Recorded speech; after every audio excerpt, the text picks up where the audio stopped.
دنیا والوں کی باتوں پر یوں رویا نہیں کرتے، یوں ہمت نہیں ہارتے۔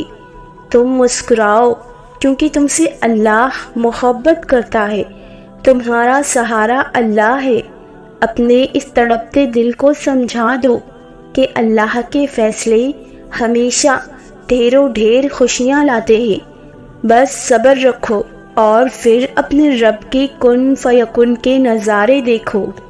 وہ کر دے گا رحم تم پر بھی، وہ واپس لے آئے گا ہر گزری بہاریں، وہ خود ہاتھ تھام کر چلے گا تمہارے ساتھ، وہ خود ہر تکلیف کو دور کر کے توڑ دے گا ناممکن کی ساری دیواریں، کیونکہ وہی المالک ہے اور وہی تمہاری مدد کرنے والا ہے۔ دنیا کا سب سے طاقتور شخص وہ ہے جس کے پاس ہزاروں لوگوں کا ہجوم نہیں ہے، جو تنہائی میں بیٹھ کر خود سے باتیں کرتا ہے، جو خود ہی روتا ہے اور خود ہی اپنے آپ کو آہستہ آہستہ تھپکیاں دے کر چپ کرواتا ہے، جس کے ارد گرد ہزاروں رنگ ہوتے ہیں مگر وہ ہر رنگ سے خالی ہوتا ہے، جو ساری رات کھلے آسمان تلے جائے نماز بچھا کر فلک کو تکتا رہتا ہے مگر باتیں نہیں کرتا، جو دیکھتا تو سب ہے مگر بولتا کچھ نہیں۔ ہاں، اس دنیا کا سب سے طاقتور شخص وہ ہے جو بالکل تنہا ہے، کیونکہ اس کے پاس اللہ کے سوا کچھ نہیں ہوتا۔ وہ تمہیں آزما رہا ہے ہر اس چیز سے جو تمہارے دل کا سکون ہے۔ یہ جو مشکل آپ پر آئی ہے نا، سنو، یہ اپنا حل ساتھ لے کر آئی ہے۔ بند دروازوں کے آگے رونے سے اچھا ہے کہ آپ سجدے میں اس رب کے سامنے رو لو، کیونکہ سجدے میں رونے والوں پر رب کوئی دروازہ بند نہیں رکھتا۔ جو کہانی اللہ کی سپرد کر دی جاتی ہے اس کا اختتام کبھی اداس نہیں ہوتا۔ اللہ کی محبت جیت لینے کے لیے صرف ایک داؤ کافی ہے، جو میرے رب نے چاہا میں اس پر راضی ہوں، اور جب وہ مخلوق کا صبر ٹوٹتا ہوا دیکھتا ہے تو وہ اپنی رحمت کا ابر برساتا ہے، کیونکہ وہ تو رحمان ہے، کہاں اپنی مخلوق کو تڑپتا ہوا چھوڑ سکتا ہے۔ بندہ گناہوں سے خود کے لیے آگ جلاتا ہے، خود پر ترس نہیں کھاتا، پر وہ موسم میں ہلکی سی بڑھتی حرارت سے بھی اپنی مخلوق کو تکلیف نہیں دینا چاہتا۔ تمہارا رب تمہیں تب سے جانتا ہے جب تمہارے وجود کے لیے مٹی بھی اکٹھی نہیں کی گئی تھی، تم اپنی ماں کے وجود کا حصہ بھی نہیں بنے تھے۔ وہ تمہیں تب سے جانتا ہے کہ یہ میرا بندہ ہے، اس نے تمہارا ایک ایک جوڑ بہت محبت سے بنایا ہے۔ وہ تب بھی جانتا رہے گا جب روز محشر تمہاری ماں تک تمہیں نہیں جانے گی۔ اللہ تمہیں کبھی نہیں بھولتا، نہ تب بھولا جب تمہیں اپنے نام کی زندگی دی، نہ تب بھولے گا جب تمہیں موت دے گا۔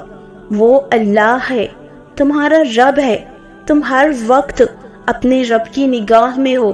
قرآن میں اللہ تعالیٰ فرماتا ہے سورہ ملک، کیا وہی نہ جانے گا جس نے پیدا کیا ہے، اور وہ بہت باریک بین ہے، ہر شے کی خبر رکھنے والا۔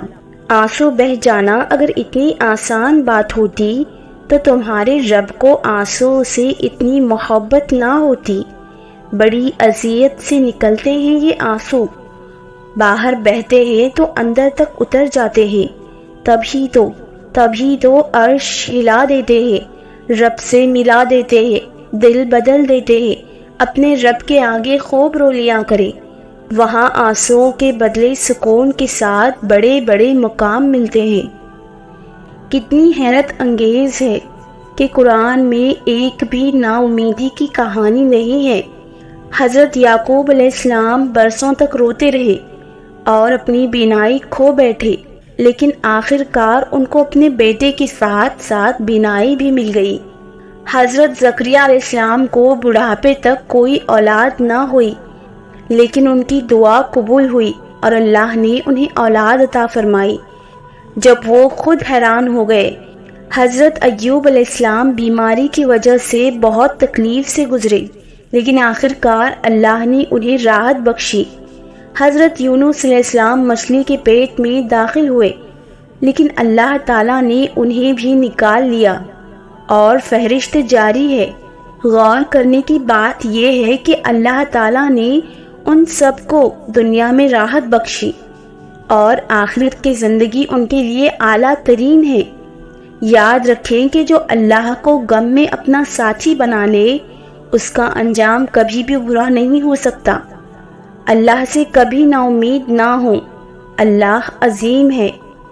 اللہ تک پہنچنے کا سفر وہیں سے شروع ہوتا ہے جہاں تم سوچتے ہو کہ اب سبھی راستے بند ہو چکے ہیں۔ جب دنیا تمہیں ٹھکرا کر اللہ کے لیے سجدے میں گرا دیتی ہے تب وہ تمہیں سنبھال لیتا ہے اور پھر سے اسی دنیا کے روبرو لا کر کھڑا کر دیتا ہے۔ لمبی اڑان سے پہلے وہ تمہیں اڑان سے لڑنا سکھاتا ہے تاکہ تم جان سکو کہ یہ مسافتیں بہت دشوار ہیں، اور اگر آخرت سے پہلے کی زندگی اتنی آسان ہوتی تو صبر کبھی جنت کے دروازوں میں سے ایک دروازہ نہ ہوتا۔ توکل رکھو، جو امیدیں اللہ سے وابستہ ہیں وہ پھر ان کے دلوں کو کبھی مایوس نہیں ہونے دیتا۔ تم اسے تھامے رکھو، وہ تمہیں تھکنے نہیں دے گا۔ وہ سب جانتا ہے جو تم ظاہر کرتے ہو اور جو سب سے چھپاتے ہو۔ وہ اس دکھ کا بھرم کبھی نہیں توڑے گا جو تم نے اس کے سوا اور کسی کو نہیں سنایا۔ تم اسے وقت دو، وہ تمہارا وقت ٹھیک کر دے گا۔ تمہیں ابھی لگے گا سب ختم ہو گیا ہے، مگر وہ تمہیں پھر سے آزمائش کے بعد زندگی کی جانب واپس لے جائے گا اور خوشیاں تمہارا مقدر کر دے گا۔ اللہ بس دیر اس لیے کرتا ہے تاکہ تمہاری آواز کچھ دیر اور سنے۔ اس کی تاخیر انکار نہیں ہے۔ بار بار توبہ کرنے سے مت اکتائیں۔ جب بھی آپ کے کپڑے گندے ہوتے ہیں تو آپ انہیں دھوتے ہیں نا، اسی طرح دل کو گندا ہونے سے پاک کرنے کے لیے استغفار کرتے رہیں۔ وہ جب راضی ہوتا ہے تو پوری کائنات کو وسیلہ بنا دیتا ہے۔ جو جتنی کوشش کرتا ہے اللہ اسے اتنے سے نوازتا ہے، اور انسان سمجھتا ہے کہ یہی اس کا نصیب ہے۔ انسان کا کام کوشش کرنا ہے اور کوشش کرنے کے بعد دعا کرنا ہے، اس کے بعد سب خدا پہ چھوڑ دینا اور اللہ کے کاموں پر یقین رکھنا۔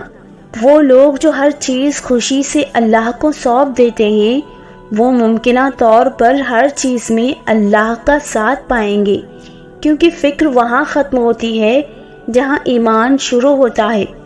جو کرتا ہے اللہ کرتا ہے، اور اللہ جو کرتا ہے بہتر کرتا ہے۔